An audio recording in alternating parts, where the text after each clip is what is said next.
Então, pessoal, dando sequência direta na outra aula, né? A gente vai aqui falar do processo de decisão. Vou passar aqui rapidamente. Sobre isso a gente falou, processo decisório, falamos rapidamente aqui só para modelos para solução de problemas. Então a gente tinha parado aqui, certo? E vamos lá, vamos dar sequência aqui então. Se tratando de modelos para solução de problemas, a gente tem alguns que a gente vai abordar, tá? Então, o primeiro modelo que eu vou abordar com vocês aqui é o modelo da otimização, tá? Um modelo de otimização é aquele que encontra a melhor solução para um problema. Geralmente, a que mais ajuda a organização a realizar suas metas.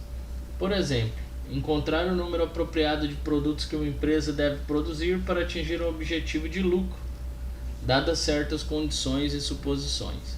Então esse modelo aqui para tomada de decisão, ele visa sempre o melhor para a organização, tá? Chama-se então modelo de otimização.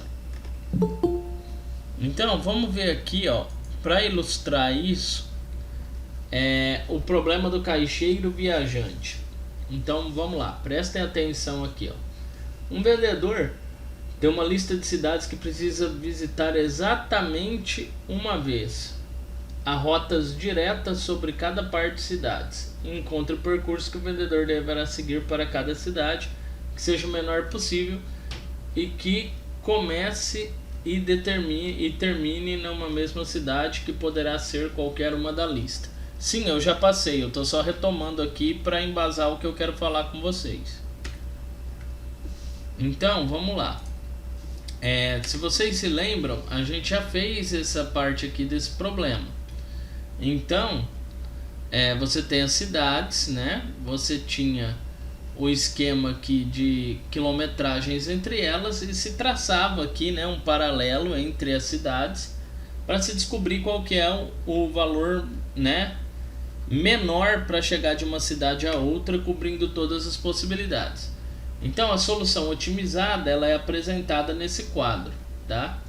Então eu tenho aqui, né, ó, os menores caminhos para cada uma dessas situações, tá?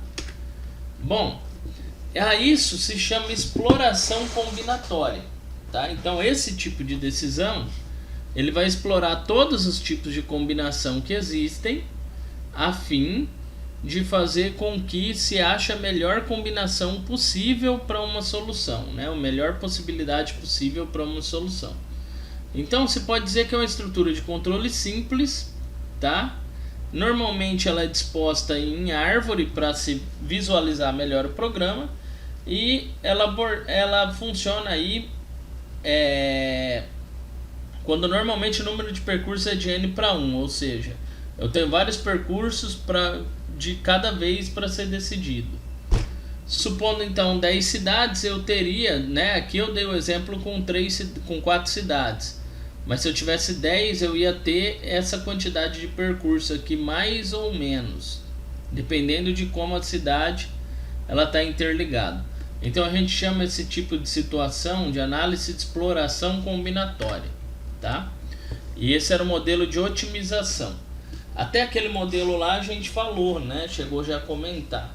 A partir de agora eu tenho um modelo de satisfação, tá? O modelo de satisfação encontra uma boa solução. Acho que esse daqui eu também comentei com vocês. Porém ela não é a melhor, ela é satisfatória, tá? Então, quando eu utilizo esse modelo aqui, eu vou pegar uma solução que satisfaz o problema, mas nem sempre ela é a melhor. Então ela não leva em consideração tudo que é possível para uma determinada solução, mas sim o que satisfaz a solução, independente se é a melhor ou não, desde que satisfaça e gere uma solução, é o que ela visa. Bom, aí tem os tipos, né, de ciências que estuda, no caso, esses tipos de combinação para definir qual que é a melhor solução possível. A ciência se chama heurística, tá? Então esse tipo de estudo ele visa verificar as possibilidades e encontrar o estado ótimo para a solução de um problema, tá? Se você for pesquisar um pouco mais, é uma disciplina aqui pautada normalmente em matemática, tá?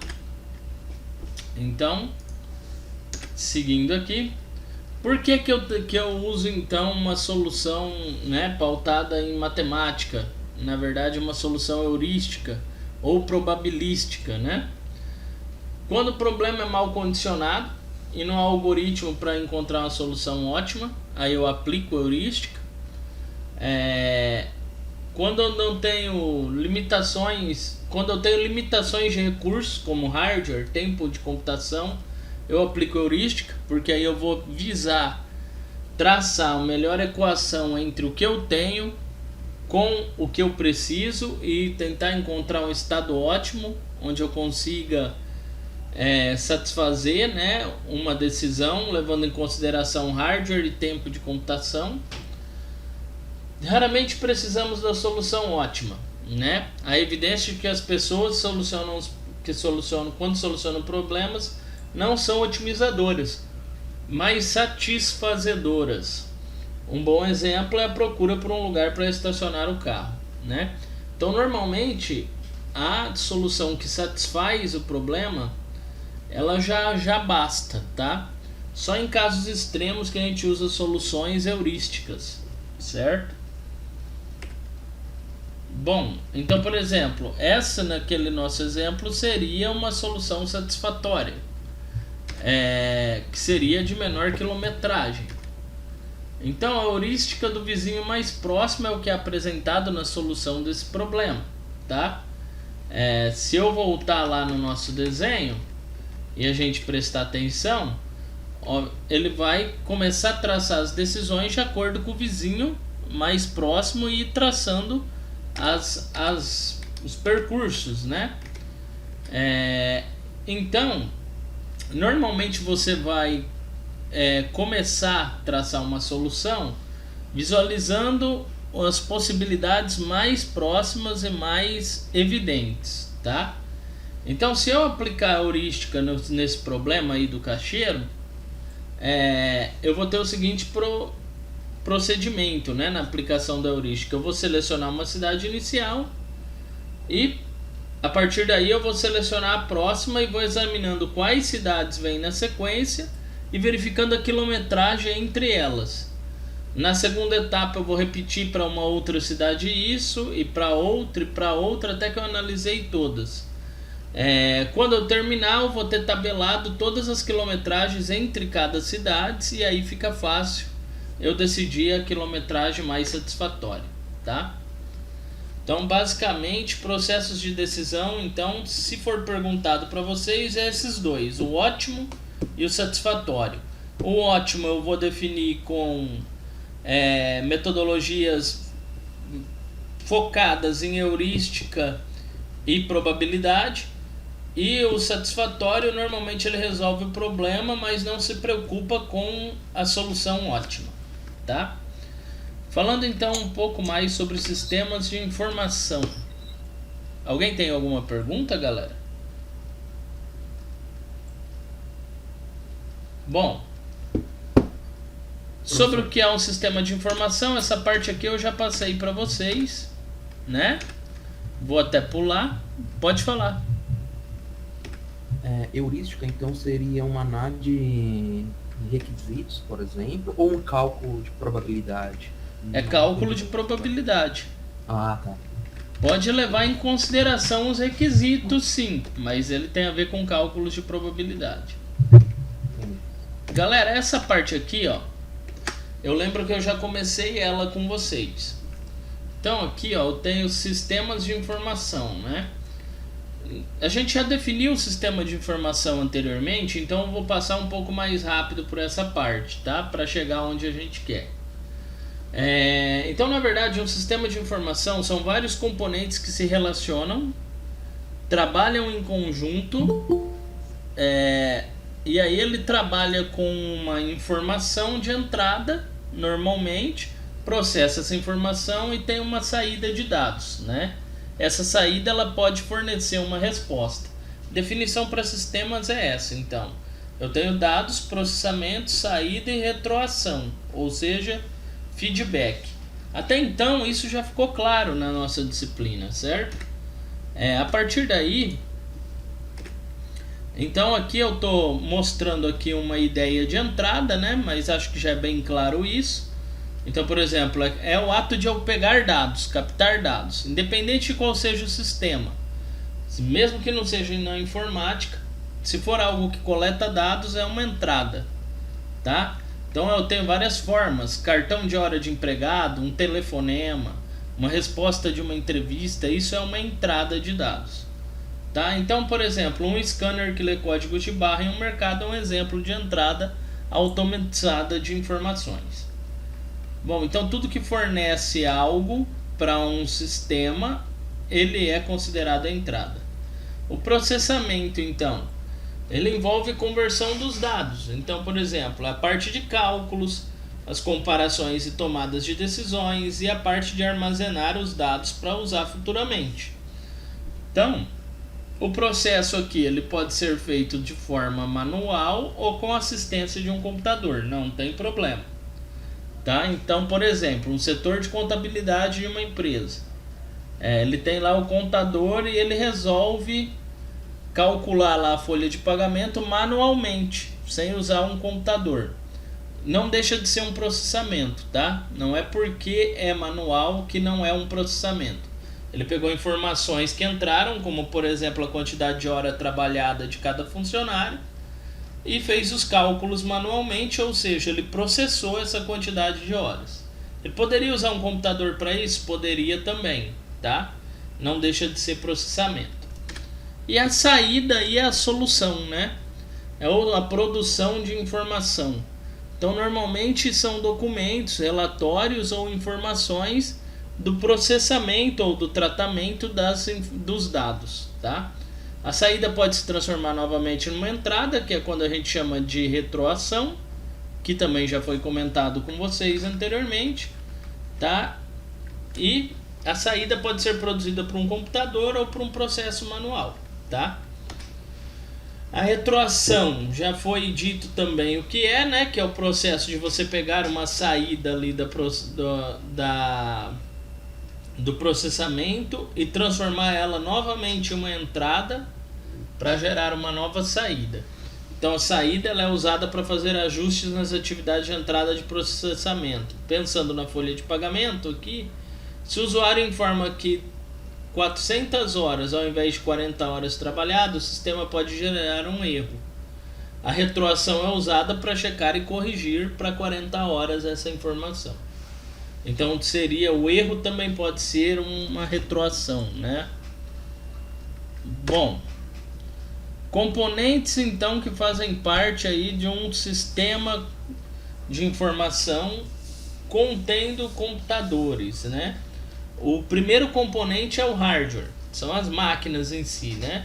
A gente já definiu o hardware de software aqui. O hardware são as peças físicas, né? Tudo que é palpável, né? Que você consegue pegar. Então, monitor, teclado, mouse, celular, televisão, scanner, impressora, tudo isso é hardware, tá? O software é o que controla esse hardware. Então, Windows, antivírus, Word, Excel, PowerPoint, algum software que a pessoa pediu para outra empresa desenvolver para ser utilizado. Então normalmente o software é o que faz o hardware funcionar. O banco de dados normalmente é onde se armazena as informações que são necessárias para o software funcionar, tá? Então o sistema de banco de dados é onde eu armazeno informações de uma maneira organizada para fazer com que o software ele trabalhe utilizando aquelas informações. Todo software precisa de um banco de dados para trabalhar? Não, tá? Mas tem alguns específicos que sim. E quando se diz software comercial, a grande maioria sim. Telecomunicações, como a gente já estudou lá no caso, a parte do telégrafo e tudo mais. Então as telecomunicações, elas são o que faz com que eu consiga interagir com outro hardware, né? eu consigo enviar mensagens, interagir com pessoas, com hardware, software, de algum outro lugar que esteja remoto, ou seja, que não seja próximo a mim ou na minha própria máquina. Então, nesse sentido, eu tenho as telecomunicações aí que vem como um sistema de internet, né? Nesse processo, ou de telefonia. Bom, pessoas, sem as pessoas não existe a necessidade de nada disso, porque na verdade tudo isso vem para satisfazer uma necessidade de alguém. Então a pessoa, ela é o fator chave nesse conjunto de componentes. Então todo o sistema, ele possui pessoas envolvidas com ele e procedimentos que é o foco do sistema. O que vai ser feito com o sistema, né? Qual vai ser o resultado de usar tudo isso em conjunto? Para que eu vou usar tudo isso em conjunto? Então, esses são os componentes básicos e os principais de um sistema de informação. Bem, então já dei aqui exemplos de dispositivos de entrada, né? Teclado, scanner. Outro dispositivo de entrada que eu posso ter, um mouse, um CD que eu coloco para funcionar, e aí vai, né? Dispositivos de processamento, processador e memória se tratando de computador, ou cálculos manuais se tratando de um processamento manual, né? E dispositivos de saída, impressora, monitor, que é onde mostra os resultados, uma folha de cálculos que você apresenta com um resultado, também não deixa de ser um dispositivo de saída.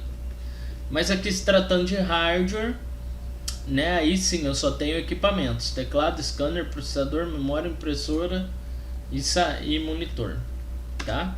Também eu tenho aqui, cabe falar, né, antes de ir para o próximo slide, que existem os dispositivos que fazem as duas coisas. Eles são tanto de entrada de dados quanto de saída de dados. Então, o processamento é um dispositivo de entrada e saída de dados. Esse tipo de dispositivo, eles fazem as duas coisas. Ao mesmo tempo que eu consigo inserir informações por ele para serem processadas, ele consegue mostrar informação para mim sem auxílio de um segundo dispositivo. Um exemplo clássico, né, o celular touchscreen. A mesma tela que te mostra os dados, que é a saída de dados, ela é entrada de informações. O seu clique do dedo na tela insere informações no sistema. Então, vamos lá. Galera, agora aqui a gente vai ver a evolução do hardware, tá? Como se deu a evolução dos computadores, tá? Então, aqui em teoria geral de sistemas, a gente vê, não tão a fundo, mas a gente chega a ver de uma maneira bem legal como se deu cada uma dessas gerações aqui, tá? Começando pela primeira, segunda, terceira e quarta geração, tá? Então, eu vou estar passando para vocês nessa aula o que são essas gerações, tá? Levando em consideração que a gente vai pegar lá dos primórdios, tá? Do surgimento dos computadores ou da ideia do computador. Então, a primeira geração, que a gente chama, a primeira geração de computadores, ela veio aí no ano de 40 para 50, tá? Década de 40 para 50.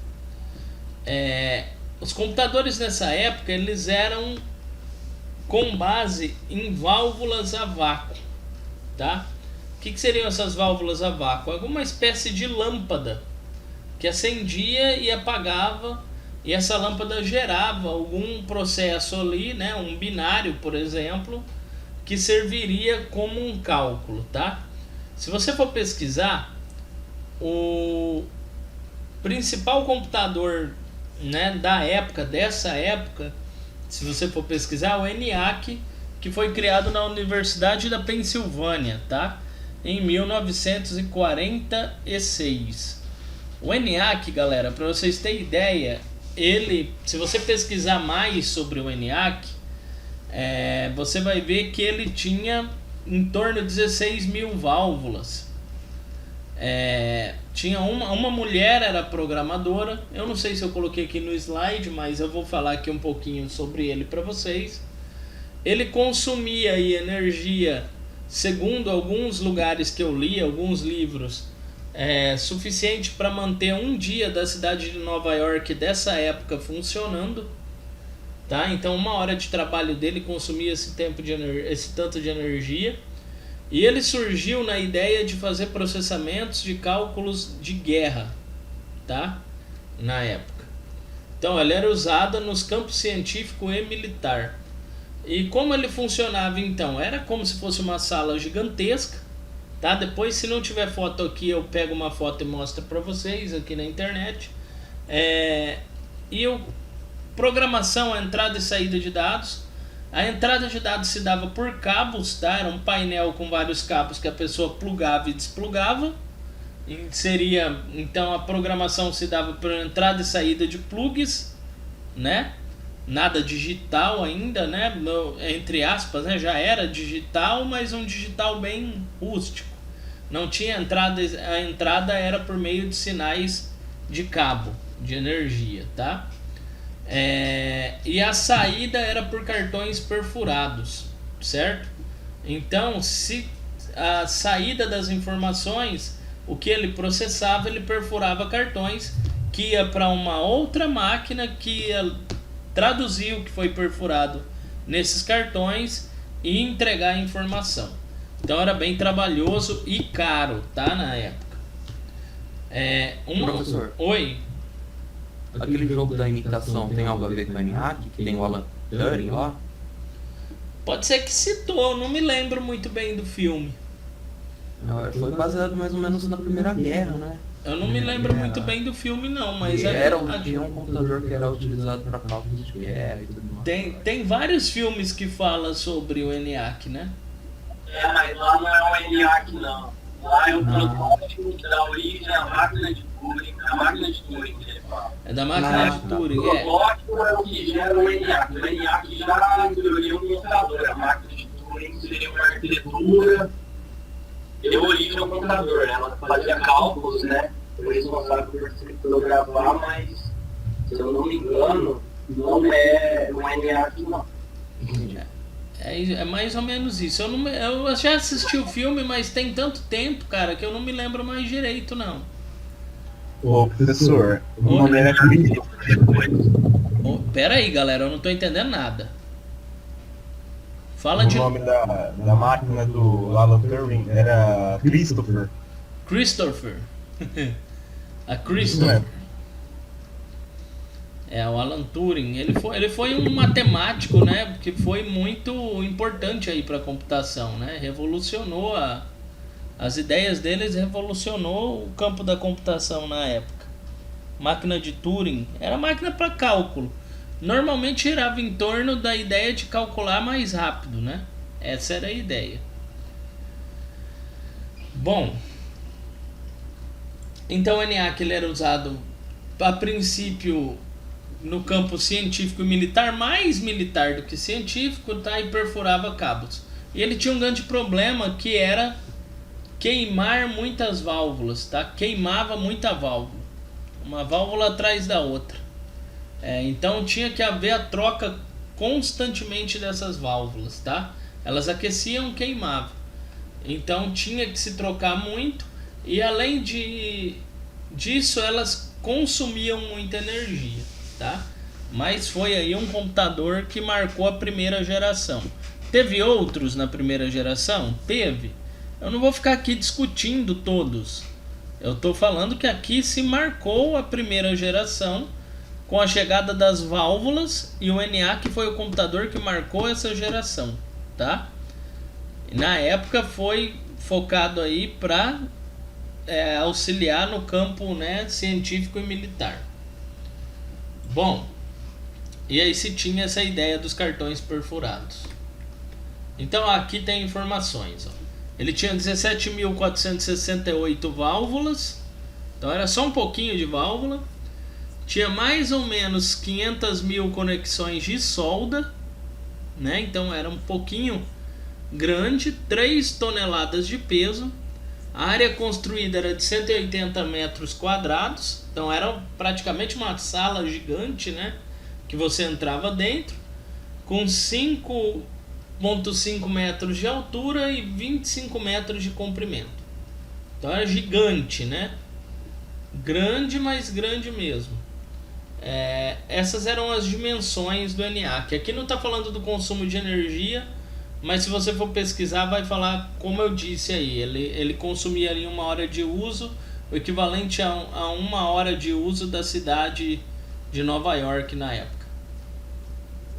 Era o notebook da época, mas precisava de um guincho para carregar. Mais ou menos. Então, professor, Oi. a definição bug foi... Qual que foi o certo, assim, que criou essa definição? Definição Tem de... vários que falam. Definição de quê? Desculpa que eu não entendi direito. Da palavra bug. Bug? Bug? É, porque ele fala. Cara, você me pegou, hein? Eu não sei dizer não. Eu sei que Ele tá falando do bug. Lá que quando os computadores, o cara ia fazer manutenção, limpava e encontrou algum, não sei se é inseto, um animal que eu acho que tem alguma história nesse sentido, mas eu nunca procurei saber. Eu acredito que tem a ver com isso, sim. Que o bug, né, vem de animal mesmo, de bicho, de inseto. Agora a origem eu não sei te responder, vou ficar te devendo. Posso ir atrás de descobrir qual que é a origem? Pera aí, que eu fiquei curioso. A origem da palavra bug. Vamos já falar aqui. Bug. Aqui, a palavra inglesa bug significa literalmente inseto. Não se sabe ao certo qual a origem do termo para designar falhas de software e hardware, mas a explicação mais aceita é relatada que ocorreu em 9 de setembro de 47 no computador Mark II operado pela Marinha dos Estados Unidos. Provavelmente encontraram algum animalzinho, né, algum inseto aqui dentro e aí colocaram como nome de bug, né? Mas a origem assim, que nunca tinha me preocupado em saber sobre a origem. Bom, marcando então a primeira época, o que eu quero que vocês saibam, perguntou para vocês, primeira era, né, dos computadores. Em torno de 1940 a 1950, marcada pelo uso de válvulas. O ENIAC foi o principal computador dessa era, tá? É isso. Eu tinha grandes máquinas com pouquíssimo poder de processamento, tá? Mas na época foi significativo. O ENIAC fazia os cálculos que hoje uma calculadora de mão faz, né? Mas era o que na época eles conseguiam, eles tinham. Que empresa que desenvolveu o ENIAC? Foi numa universidade, né? Universidade da Pensilvânia, projeto científico. Normalmente na época de guerra, o exército fomentava muito pesquisa, né? E aí, então eles injetavam dinheiro e os caras desenvolviam. Foi inventado na faculdade. Agora o nome do projetista eu não sei te dizer. A segunda geração, então, foi marcada de 1950 a 1960, ou nessa transição, tá? Os transistores foram descobertos ao acaso em 47 nos laboratórios do Bell, pois procurava-se um dispositivo de estado sólido igual à válvula, que a ideia, como a válvula queimava muito e gastava muita energia, então se gerava um custo muito alto para se manter um computador. Entrou então nessa pesquisa, né, a ideia de descobrir algo para substituir a válvula. Encontraram o transistor, tá? Aquecia um pouco e consumia um pouco energia. Então isso marcou a segunda geração, tá? A segunda era da computação. Começa a ser usado por bancos, lojas e fábricas. Então começou a se incorporar o transistor em pequenos dispositivos eletrônicos, rádio, algum dispositivo eletrônico que antes usava válvula foi se trocando por transistor. Em 1955 surgiu o primeiro computador que utilizava transistor, computador transistorizado, tá? Feito pela própria empresa que descobriu o transistor, tá? E ele tinha cerca de 800 transistores, tá? Então, veja só o ganho, né? Aqui onde eu tinha 17.468, agora já fizeram um computador com 800 transistores. Praticamente aí 10 anos depois, 10, 20 anos depois. Nem 20 anos, né? 40 para 50, 10 anos. E o peso dele? Houve uma redução no peso? Sim, porque o transistor ele é menor, né? Então diminuiu o tamanho do dispositivo também. Ainda não dava para, não tinha um fator de mobilidade bacana, mas se diminuiu consideravelmente. Tá? Então, se você for pesquisar os computadores dessa época, dessa segunda geração, você vai se deparar com aqueles espécie de rack grande, né? Era um computador como se fosse um rack. Aqui, ó, deixa eu só fazer aqui um negócio aqui para vocês terem uma ideia melhor. Quer ver? Deixa eu pegar aqui uma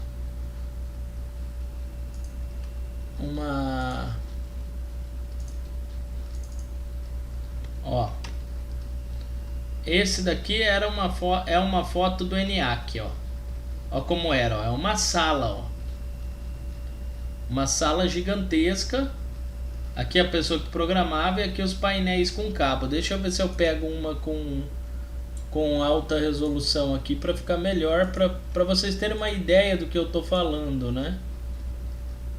Professor, no ENIAC utilizava os cabos, né, para programar. Tirava ele, plugava ele, desplugava. Praticamente isso. E no outro computador, esse da segunda geração? Cartões perfurados. Entrava-se com cartão perfurado e ele devolvia cartão perfurado. Se bem que ainda existia cabeados, tá? Aqui é uma foto um pouco melhor, ó, do ENIAC. Esse é o ENIAC, ó. Olha só que bagunça que era. Então toda essa sala aqui era um computador, tá? Para fazer cálculos.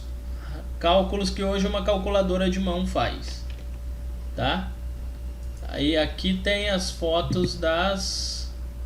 Esse daqui também é interessante mostrar. Das primeiras programadoras, ó. Então eram mulheres que programavam. Deixa eu ver se tem... Isso tudo estava ocorrendo no mundo ou nos Estados Unidos, por exemplo? Não, na verdade, na Pensilvânia, né? Surgiu nos Estados Unidos, mas foi empregado na guerra, né? Para fazer cálculo de guerra. Então, foi do lado dos Estados Unidos, né? Aí, ó. Para quem tem dúvida do que é válvula, ó, essa daqui, ó, que eu tô circulando e essa estão segurando um conjunto de válvulas, ó. São como se fossem lanternas, ó. Tá? Então isso daqui queimava constantemente no ENIAC. E olha atrás dela os racks com válvulas. Então esse dispositivo que estava aqui, ó, ele era inserido ali. E aí tinha que se trocar constantemente isso daqui, né? Então se você for pesquisar, eu não vou ficar aqui pegando, mas se você for pesquisar, o ENIAC aí tem, você acha várias fotos do ENIAC, tá? Era algo gigantesco mesmo, colossal.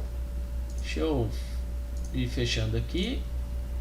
E agora, deixa eu pegar um da segunda geração pra gente ver a diferença, tá? Vou ver se tem esse computador, se eu acho a foto desse computador aí. 1947. Se eu achar interessante para vocês terem uma ideia da diferença. Achei. Deixa eu carregar aqui. Aqui não tem uma imagem legal.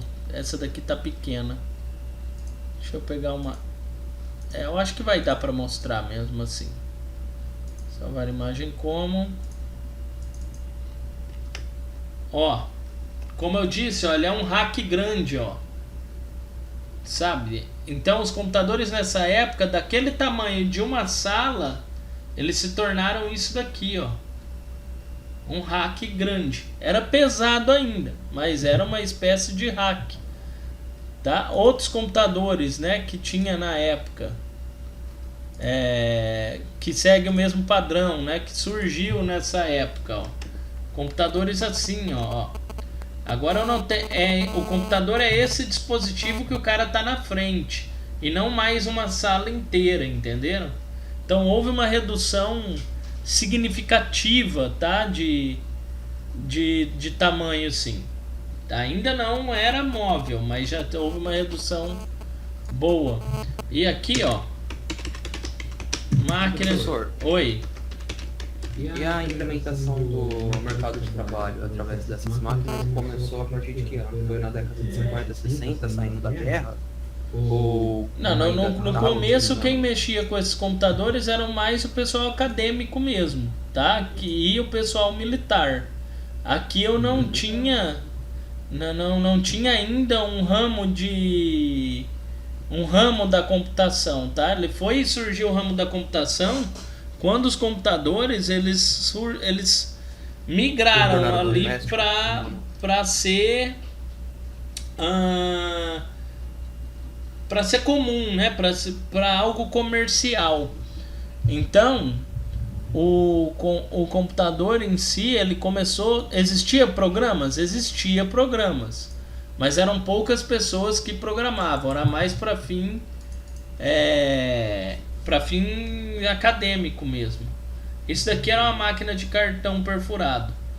Então, quando fala que jogava numa máquina de cartão perfurado, o cartão era algo como isso, tá? Um papel duro, todo perfurado, se inseria nessa máquina aqui e a máquina devolvia o cálculo para você, né? Ou a informação que estava aqui de alguma forma, normalmente traduzida de forma numérica para você. Então isso era uma máquina de perfurar cartão, de ler cartão perfurado. Bom, mas existia programação, e é aqui que surgiu o Assembly, tá? Que é aquela linguagem lá antiga já, né, de programação. Então, a segunda era foi marcada pela geração aqui, pelo descobrimento do transistor, diminuição do tamanho do computador, e a diminuição no consumo de energia, tá? No começo o transistor era feito de germânio, que era algo caro na época. Depois ele passou a ser feito com silício, que é algo que se descobriu que poderia substituir o germânio, e é algo abundante, mais barato, né? Então um era raro, o outro era abundante. Aí se trocou, a maioria hoje é tudo silício. Bom, a terceira geração, né, de 60 a 70, surgiu o que a gente chama de circuito integrado, o chip, né? E aí revolucionou, porque agora eu tenho vários transistores em um único circuito integrado. E o circuito integrado ele é usado até hoje, né? Então, consiste no encapsulamento de uma quantidade de componentes, por exemplo, resistências, diodo e transistores, em uma pastilha de silicone ou plástico em forma de miniaturização, ou seja, tudo mini. Quer dizer que o circuito, todo mundo já conhece o circuito integrado, né? Se você abrir um rádio, aquelas placas de dentro do rádio é um circuito integrado. Uma placa-mãe de computador é um circuito integrado. Então, o que aconteceu? Com o surgimento do circuito integrado, tudo que era grande se tornou menor, né? Porque agora eu conseguia condensar várias coisas, como eu já disse aqui, em algo pequeno, né? Em um chip. Começou a surgir também os discos magnéticos nessa era, para armazenamento de dados, né? Os primeiros HDs, tá? E os primeiros computadores com circuito integrado foram criados pela, não sei dizer essa palavra aqui, mas por essa empresa aqui, em 68, e tinha o nome de B2500 e B2300. Deixa eu ver se eu acho uma foto deles aqui. Deve achar. Para mostrar. Inclusive eu vou inserir as fotos na apresentação para as próximas aulas, se for dar alguma aula com essa apresentação ter. B, vamos ver o 2500. Ah, não vou achar. Deixa eu pôr o nome da empresa aqui. Só um segundo. Seria interessante se eu tivesse, para mostrar a diferença de tamanho.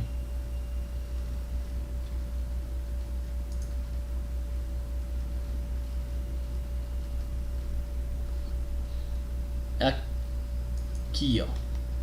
Ainda continua semelhante com o da próxima, tá? Deixa eu salvar aqui a imagem.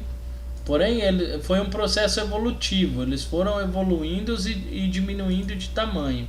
Então, esse primeiro computador era isso daqui, ó. Tá? Que vocês estão vendo aqui, ó. Esse cara aqui, ó. Pequeno aqui, ó. E foi diminuindo, tá? Isso daqui foi diminuindo com o passar do tempo. Mas ainda para ser comercializado de uma forma que podia se levar de um lado para outro, no início não. Conforme foi passando o tempo, sim, né? Com o passar do tempo, os computadores, com o avançar da era, eles ficaram assim, ó.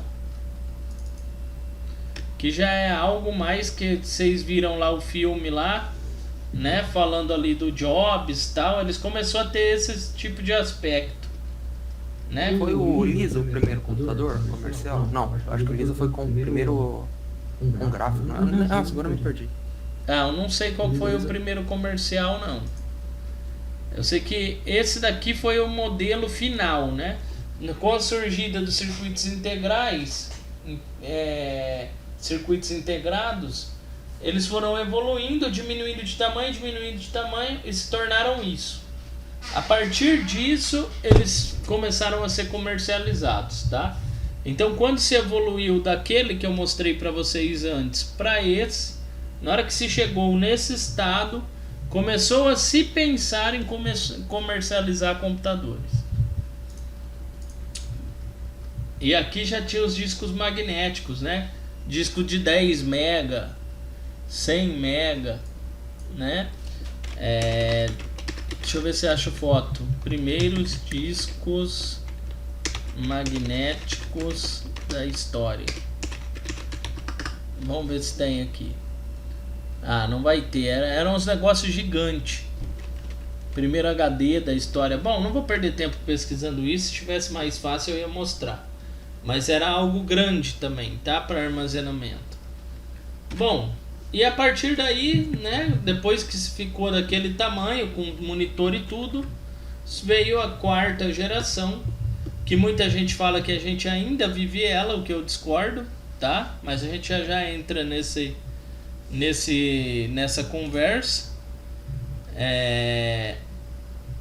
Bom, quarta geração então foi dos anos 70 para frente, tá?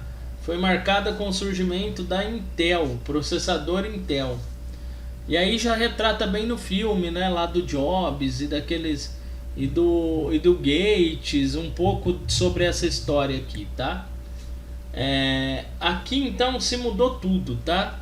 Surgiu os computadores, a gente tinha o processador Intel que fazia cálculos em altas velocidades para a época, tá? Que era um chip bem condensado.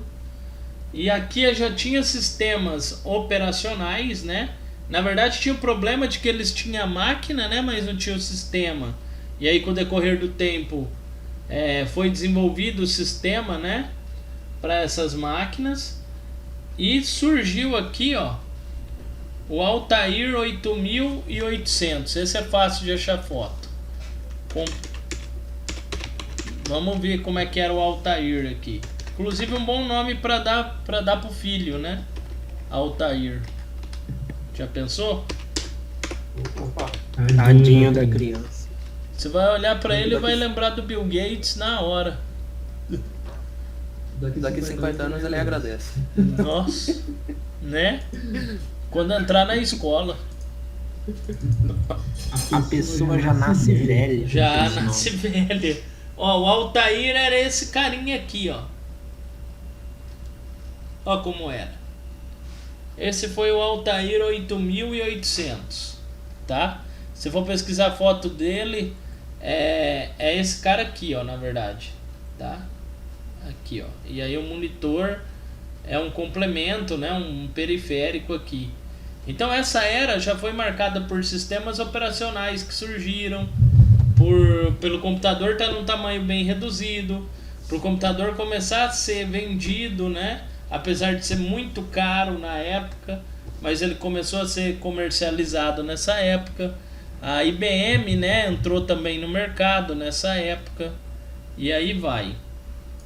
Então foi uma época marcada aí pelo surgimento, né, dos sistemas operacionais e dos computadores, quase já agora com um dispositivo de saída sendo uma tela, né, porque o surgimento do chip, ou do circuito integrado, aliás, com o surgimento do circuito integrado surgiu as telas, monitores, e aí foi se adaptando tudo isso.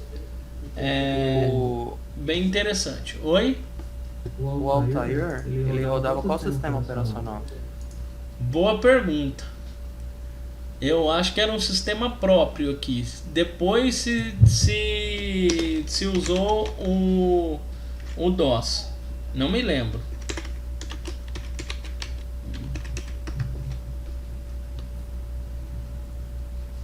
Não me lembro mesmo. Era sistema próprio mesmo, pelo que eu tô vendo aqui. Tá? Tô aqui dando uma olhada, era um sistema próprio. Não é aquele que o Bill Gates fez rolo não, né? Depois que foi, né? Não O sei. Bill Gates pegou de um rapaz, vendeu, comprou por $50, vendeu pra IBM por não sei quantos mil. Na verdade, Não, esse, foi um esse é o DOS, né? Foi do Bill- Não é? Não, foi do Bill Gates, mas o Allen, né? Primeiro, Escreveu primeiro. operacional, interface de usuário. Ele usou o DOS. Foi o DOS. Entendi. Foi DOS. Isso aí, apesar de não estar na casa das pessoas mais poder, tá? Ele ainda é de execução para cálculo, né? Ele era mais voltado a cálculo mesmo. O Mas primeiro que ele foi vendido para as pessoas terem em casa mesmo foi o Mac. O primeiro Mac. sim, veio da Macintosh, né? Da Macintosh, isso. Que tinha um Então, sistema. No filme retrata isso, né? Essa briga entre eles. Esse Operacional, o primeiro seria o DOS lá do Windows, que é o que ele vende para IBM e ganha uma porrada de dinheiro. E ele também copiou uns bagulhos da época. Esse primeiro Mac, ele foi comercializado para uso doméstico, por assim dizer. Foi o Lisa ou não? Eu não sei dizer. Aqui fala, ó. Aqui fala, ó, e surgiu a Microsoft, né, em 75 com Bill Gates e Paul Allen, que é o que o filme mostra. E criaram o primeiro software para microcomputador, o qual era uma adaptação do BASIC para o Altair. Então, na verdade, eles não criou, né? Essa informação aqui tá errada. Eles comprou. Mas paciência, né? Não, professor, esse primeiro aí eles criaram. O Bill Gates e o Paul Allen, eles escreveram. Aí depois, quando eles venderam pra IBM, que eles compraram aquele por $50, venderam mais caro. Sim, sim. Acho que foi isso mesmo. Aí mais tarde, né, eles fundaram a Microsoft e aí em contrapartida lá tinha a Apple, né, que fazia a frente com eles, né? Mas então aqui respondendo, o Altair não era ainda no caso Para uso o doméstico. DOS, né? Software, então, conjunto de programas e instruções dadas ao usuário. Exemplo, um sistema de folha de pagamento. Só para exemplificar isso daqui eu já falei. Então, se eu fosse resumir a evolução aqui agora das linguagens de programação e não mais do hardware, eu teria na primeira geração uma linguagem de máquina, tá? Que era mais a nível de hardware e menos a nível do ser humano. Então lá se programava mesmo em 0 e 1, em binário. Na segunda geração eu tinha algo simbólico e o surgimento e o uso da linguagem assembly, tá? Começou ali, ainda era bem linguagem de máquina, mas começou uma certa interação. Na terceira geração se surgiu a ideia de linguagem de programação de alto nível, se começou a programar mais focado na nossa linguagem, surgiu outras linguagens de programação, e na quarta geração surgiu linguagem orientada a objeto e a programação visual. E aí tem gente que fala que até hoje a gente está na quarta geração, porque a gente ainda continua usando CIs, né, circuitos integrados, e no caso aqui, ó, e microchips, né? Então a gente ainda continua assim, por mais que diminuiu o tamanho, e continua com sistemas operacionais orientados a objeto, né, com programação orientada a objeto e programação visual. Uma parte, eu acredito que isso tem uma parte de razão nisso, porque realmente ainda se tem isso, né? Mas mudou demais. Hoje a gente fala de programação quântica. O surgimento do celular revolucionou, né, a computação. As redes melhorou muito, as redes de comunicação. Então eu acredito que a gente já vive uma quinta era aí, né? Mas se você for procurar livros, vai ter livros que vai defender que estamos na quinta era, vai ter livros que vai defender que estamos na quarta era. Aí fica a cargo de cada um. O Assembler então surgiu na segunda geração, né? E era uma linguagem de programação. Foi a primeira linguagem de programação? Sim. O Assembler é a primeira, assim, famosa, né? Deve ter tido outras, mas que pegou... Aí depois do Assembly que veio a linguagem A, que não teve muito sucesso, a B, aí sim que veio a C, que daí ficou conhecida, né? Que foi derivada das outras. Não é mais ou menos assim a história? Eu acho que eu não tenho certeza.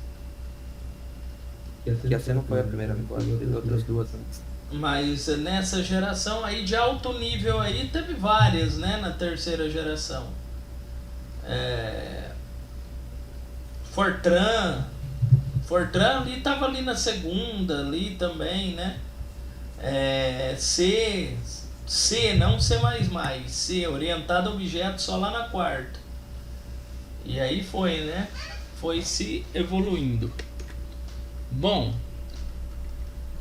se tratando então de programas, a primeira era, então, se deu ali na criação de linguagem de programação, de programas, tá?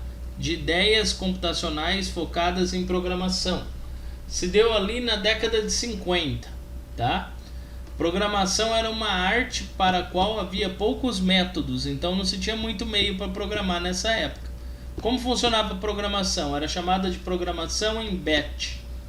Para vocês que estão ávidos para saber um pouco melhor como era isso, lá em sistemas operacionais vai ser comentado bem certinho como funciona cada coisa, como foi e como foi essa evolução. Uma parte da disciplina trata disso. O professor Gabriel fez uma pergunta no chat. Cara, eu não sei dizer quando surgiu os primeiros notebooks. Não, provavelmente foi nos anos 90, 80 não. Alguma coisa assim. Porque até que tinha aquela bolinha no meio, né? Você lembra, né? Já vi. Era aquela bolinha no meio. O mouse era uma bola. Era muito esquisito. O botãozinho, Ó, aqui então eu tinha programação, era uma arte na qual havia poucos métodos para se desenrolar a programação. Quando eu falo que a programação era em batch, era por meio... Quando existia a programação era por meio de cartões perfurados, tá? A gente fala que é em batch, se inseria um cartão perfurado com a programação, a máquina lia e devolvia uma resposta. O hardware se dedicava à execução de um único programa por vez. se dedicava a uma única explicação específica. Então não tinha multitarefa. Eu tinha somente monotarefas, tá? E o software era desenvolvido e usado pelo próprio usuário. Ou seja, quem desenvolvia a máquina desenvolvia já o software. Eu não tinha a profissão de programador. A mesma pessoa que criava o computador criava o software para ele. Isso gerou uma série de discussões durante muito tempo, até surgir os sistemas operacionais, porque eu tinha tecnologias diferentes que não conversavam entre si, e quando eu precisava fazer com que máquinas diferentes conversavam entre si, tinha-se um problemão, porque essas tecnologias diferentes elas não conversavam. Em paralelo a essa evolução, teve evolução de rede de computadores e aí vai. Tá? A gente não vai entrar nesses méritos aqui. Então não havia documentação aqui, né, de software. Simplesmente se criava e boa. Na segunda era, começou ali a ideia de multiprogramação, tá? Do sistema ter multiusuários, de eu conseguir executar mais de uma tarefa.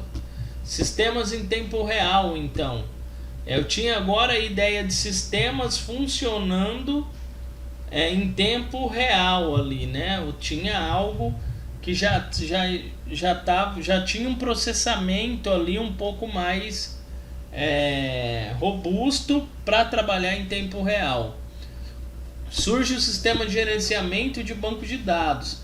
A ideia de se ter um banco de dados surge aqui, tá? Então começou a ideia de armazenamento aqui. No fim dessa era surgiu a ideia de software houses, que eram os lugares para desenvolvimento de programas, tá? Também aqui programas para mainframes e mini computadores. Não falei micro, falei mini. Mainframes eram as máquinas maiores, aquelas grandona que eu mostrei. E pro fim, os mini computadores eram aquelas um pouco menor, tá? Ô professor, os mainframes são utilizados até hoje em algumas empresas? Mainframes sim, são computadores de grande porte. Só que hoje eles são super potentes. Entendeu? E aqueles mainframes que rodam o COBOL, por exemplo? Não sei. É um supercomputador que lê essa linguagem aí. Entendi. Bom. E mini computadores, tá? E aqui nessa era surgiu a crise do software, tá? Muitos erros apareciam, a manutenção era difícil, porque não se tinha uma padronização e eu não conseguia fazer com que uma linguagem conversava com a outra, tá? Então se teve essa crise aí. Na terceira era, eu tenho sistemas distribuídos e múltiplos computadores. Agora eu já tenho uma aplicação, né? Computadores em várias... Já tendo um âmbito comercial um pouco maior, né? Várias organizações usando. E eu tinha sistemas que rodavam em vários computadores, né? Chamados sistemas distribuídos. E vários computadores interagindo, tá? Então se tinha já alguma coisa em rede de computadores aqui. Já se usava microprocessadores. Surgiu no fim dessa era a ideia de computador pessoal, tá? E poderosas estações de trabalhos, também que eram os computadores um pouco mais caros. O microcomputador pessoal foi o catalisador para o crescimento de muitas empresas de software. Aqui no fim dessa era se começou a comercializar o computador. E aí, quando você tem muita gente usando, você tem muita necessidade de sistemas. Devido a essa necessidade, muitas empresas de programação começaram a surgir, tá? O microprocessador gerou então um amplo conjunto de produtos inteligentes, do automóvel ao forno micro-ondas, de robôs industriais a equipamentos para diagnósticos de soro sanguíneo. Então o surgimento do microprocessador, apesar de ter sido empregado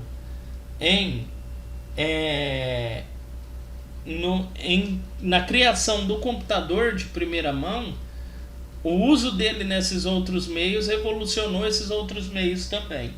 Então essa era aqui foi uma transição violenta. A quarta era... Oi? Essa era aí que teve aquela corrida pro silício, essas coisas, que daí tiveram lá o Vale do Silício, ou não? Pra desenvolver processador, essas coisas. O silício Porque o surgiu processador lá. é feito- O silício surgiu aqui, ó. assim. Quando mudaram aqui, ó, na segunda geração aqui, ó, pro silício. Foi lá no transistor, lá atrás. Mas daí já fizeram essa mudança pro Vale do Silício, que é aquela cidade onde descobriu que tem maior material de silício. Você fala, se eles se foram pra lá, eu acredito. Não, porque o Vale do Silício ele é a maior cidade que produz o silício em si, não é? Dizem que é a maior reserva de silício, né? Isso. Aí quando que eles... E lá é o setor da tecnologia. Quando que ficou conhecido mundialmente como um setor da tecnologia? Quando que eles começaram a trabalhar com processador lá, essas coisas? Cara, eu acho que a partir do momento que começaram a industrializar, que as empresas verificaram que era mais barato se estabelecer lá devido ao transporte ser caro, né? Então eu acredito que elas foram para lá quando começou a ganhar quando começou a ficar público, né? Qualquer um poder comprar um computador. Então eu vejo que deve ter começado, não sei te falar com certeza, mas ao meu ver foi aqui na terceira era. Anos 80, 90. E a quarta, que tem as tecnologias de programação orientada a objeto, tecnologias orientadas a documento, tá? Tudo se documenta na hora que programa.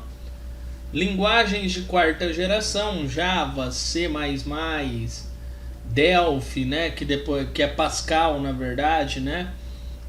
COBOL, e aí vai, né? Uma pancada de linguagens, muitas ainda utilizadas até hoje.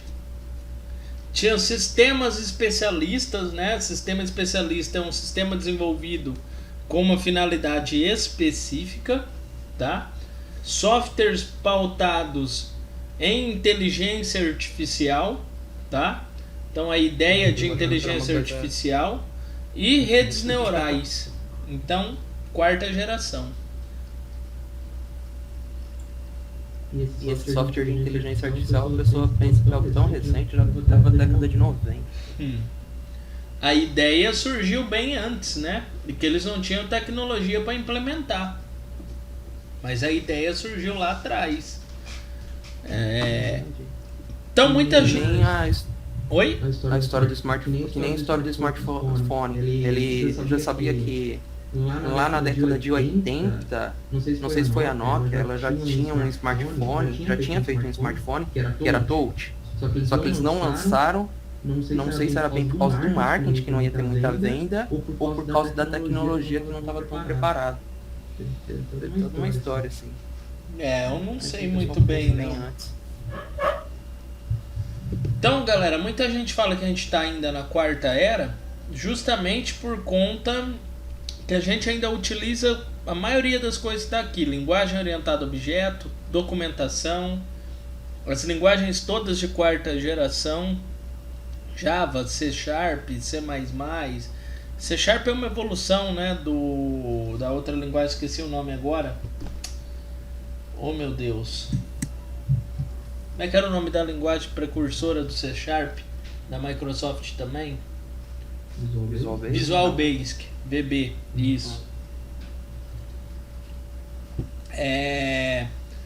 Usa-se softwares especialistas, se trabalha no ramo de inteligência artificial, então todo mundo fala, né? Todo mundo não, alguns autores falam que a gente ainda está na quarta era também, tá?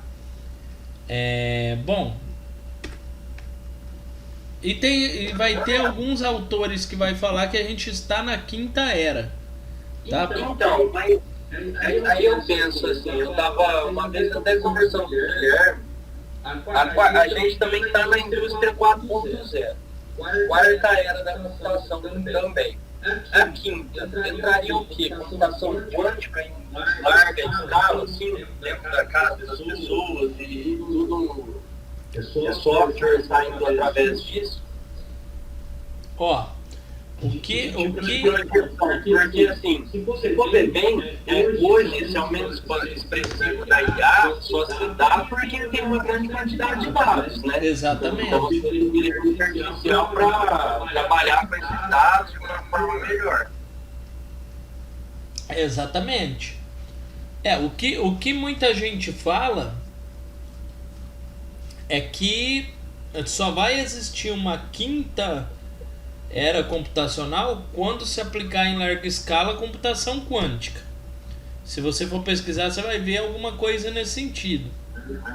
Só que para mim, eu acho que o surgimento do smartphone, a revolução nos meios de comunicação, marcou uma nova era, porque não é igual era. Isso Não, é bem diferente. Então, aí é uma luta, tá? Tem autores, se você ler, que vai defender esse ponto de vista que eu tô te falando. Não, mudou. Hoje a questão de você ter um celular que às vezes é mais potente que um computador de mesa na mão, revolucionou. Mas tem gente que vai falar que não, porque ainda usa as mesmas tecnologias, só diminuiu o tamanho. Então, foi o que eu pensei.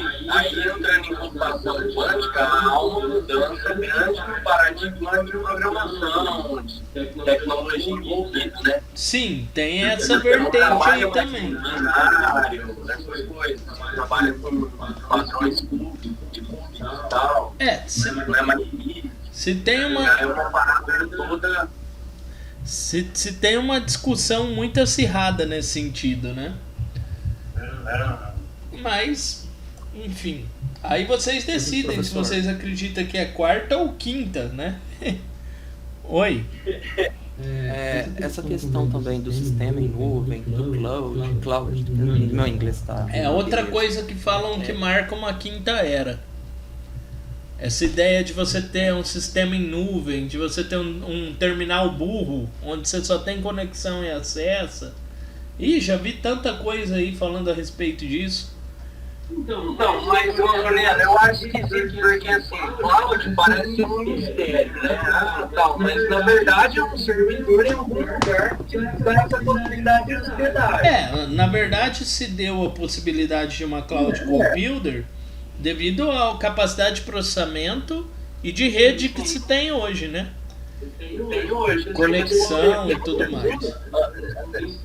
Na era de 90 também tinha hospedagem em servidores, mas era focal, né? Mas na década de 90 você utilizava mais para função de armazenamento. Armazenar cloud computing também, porque você vai fazer o que na nuvem? Você vai armazenar dados. Exatamente. Você não precisa ter um servidor na sua casa, por exemplo, ter um site com a Amazon no ar. Você vai pôr, sei lá, você pega um modelo de nuvem. Computação em nuvem não tem nada demais, mano. É um negócio que você hospedar no servidor de alguém. Na verdade, se você for analisar as tecnologias que envolvem o desenvolvimento, né, toda a parte de programação, de arquitetura, da parte de hardware, que mantém um sistema em nuvem, ela continua sendo tecnologia orientada a objeto, linguagem de programação de quarta geração. Então, se for ver, tá na quarta ainda, né? Se for ver por esse lado. Porque assim, eu vou fazer meu site ou um banco, quero usar um modelo de IA e vou hospedar na AWS. Vai estar na AWS. A AWS é uma nuvem. Ou seja, o servidor dos caras.